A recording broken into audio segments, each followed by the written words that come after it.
মানুষ কখনো ইচ্ছে করে বদলায় না। কিছু মানুষের অবহেলা, কিছু মানুষের স্মৃতি, কিছু মানুষের ব্যবহার আর পরিস্থিতি ও সময় মানুষকে বদলাতে বাধ্য করে। কষ্ট মানুষের সারা জীবন থাকে না।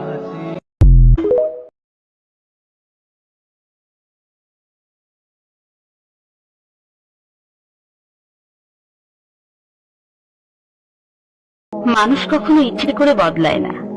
কিছু মানুষের অবহেলা, কিছু মানুষের স্মৃতি, কিছু মানুষের ব্যবহার আর পরিস্থিতি ও সময় মানুষকে বদলাতে বাধ্য করে। কষ্ট মানুষের সারা জীবন থাকে না।